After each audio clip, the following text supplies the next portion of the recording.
नमस्कार, तुम्ही पाहताय लोकाशा टीव्ही। मी अप्पासाहेब मोहोरकर। व्हिडिओचा विषय आहे बीड जिल्ह्यामध्ये ज्या काही पतसंस्था आहेत, ज्या काही मल्टीस्टेट आहेत, त्या बंद पडलेल्या आहेत आणि त्यामधील ठेवीदारांचे पैसे परत मिळावे यासाठी राज्याच्या गृह विभागाचे मुख्य अप्पर सचिव असलेल्या इक्बाल सिंह चहल यांनी घेतलेल्या एका महत्त्वाच्या निर्णयाचा।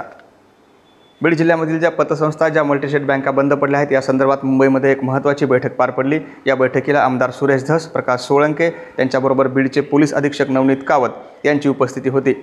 तर या बैठकीमध्ये राज्याच्या गृह विभागाचे मुख्य अपर सचिव जे इक्बाल सिंह चहल आहेत यांनी देखील या सर्व परिस्थितीचा आढावा घेतला आणि यामध्ये काही महत्त्वाचे निर्णय घेऊन काही आदेश देखील दिले आहेत। यामध्ये सर्वात महत्त्वाचं म्हणजे बंद पडलेल्या ज्या बँका आहेत, बंद पडलेल्या ज्या पतसंस्था आहेत, यांचे चेअरमन आणि संचालकांनी यापूर्वी जे व्यवहार केले आहेत हे सर्व व्यवहार रद्द करण्याचे आदेश इक्बाल सिंह चहल यांनी दिले आहेत। तर दुसरीकडे या ज्या पतसंस्था बंद पडलेल्या आहेत, ज्या मल्टीस्टेट बँका बंद पडलेल्या आहेत, त्यांचे संचालक काही फरार आहेत, काही पोलिसांच्या ताब्यात आहेत। यांच्यावर MPDA कायद्याअंतर्गत फास आवळण्यासाठी आता एका उपजिल्हाधिकारी दर्जाच्या अधिकाऱ्याची देखील नेमणूक करण्यात येणार आहे। तर मुंबईमध्ये जी नुकतीच बैठक पार पडली, या बैठकीला विशेष म्हणजे SIT आणि CIDचे प्रमुख अधिकारी देखील उपस्थित होते। कारण बीडमध्ये बंद पडलेल्या ज्ञानराधा मल्टीस्टेट बँकेचा तपास हा CID करते आहे, त्यामुळे CIDचे अधिकारी या बैठकीसाठी उपस्थित होते। गेल्या 2 वर्षापासून ठेवीदार कृती समितीचे जे मुख्य प्रवर्तक आहेत सचिन उबाळे यांनी एक जन आंदोलन उभा केलं आहे आणि या जन आंदोलनाच्या माध्यमातून या ठेवीदारांना पैसे परत कसे मिळतील यासाठी वारंवार ते सरकारकडे, प्रशासनाकडे पाठपुरावा करत आहेत।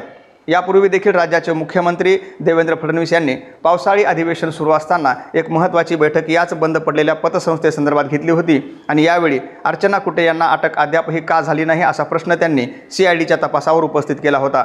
तर दुसरीकडे काही दिवसापूर्वी राज्याचे उपमुख्यमंत्री तथा बीडचे पालकमंत्री अजित पवार हे देखील बीडमध्ये आले, तेव्हा देखील त्यांनी याच बँकांच्या संदर्भामध्ये एक महत्त्वाची बैठक घेतली आणि या बैठकीमध्ये पोलिसांना कायद्याचा वापर करून या सर्व संचालकांना, या सर्व बँकेच्या व्यवस्थापकांना तात्काळ अटक करावी असे आदेश देखील दिले होते आणि ठेवीदारांना पैसे कसे परत देता येतील याचा मार्ग मोकळा करावा असं सांगितलं होतं।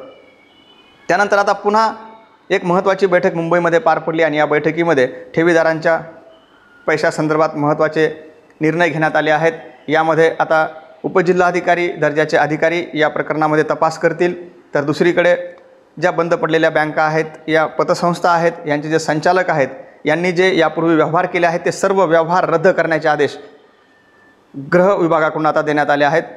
तर आपण पाहिलं तर बीडमधील ज्ञानराधा जी मल्टीस्टेट आहे, जी पतसंस्था आहे, त्यातील सुरेश कुटे यांना पोलिसांनी अटक केली असली तरी अर्चना कुटे अद्यापही फरार आहेत।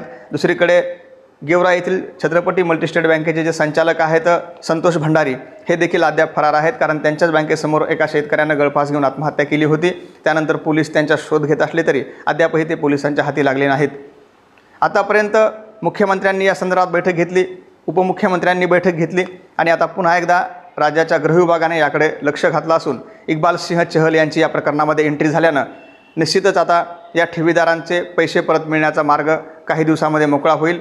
तर दुसरीकडे नुकत्याच झालेल्या या बैठकीला सचिन उबाळे हे देखील उपस्थित होते। सचिन उबाळेंनी गेल्या 2 वर्षापासून एक मोठं जन आंदोलन उभा केलं आहे आणि यावेळी त्यांनी इक्बाल सिंह चहल यांच्याकडे एक मागणी केली की ज्ञानराधा मल्टीस्टेट बँक आहे, सुरेश कुटेंचा जो कुटे उद्योग समूह आहे, या उद्योग समूहाला ज्या ज्या बँकांनी कर्ज दिलं त्यांची देखील चौकशी झाली पाहिजे। कारण ज्या 3 महत्त्वाच्या बैठका झाल्या आहेत, या 3ही महत्त्वाच्या बैठकामध्ये काही महत्त्वाचे निर्णय झाले आहेत। या बैठकाला प्रशासनातील अधिकारी होते, CIDचे अधिकारी होते, SITचे अधिकारी होते, आमदार होते, त्याचबरोबर बीडचे पोलीस अधीक्षक नवनीत कावत यांची देखील उपस्थिती होती।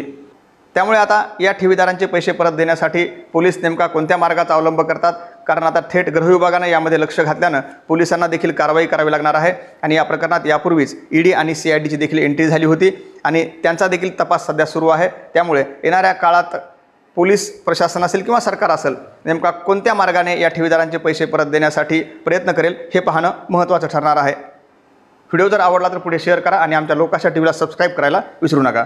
धन्यवाद।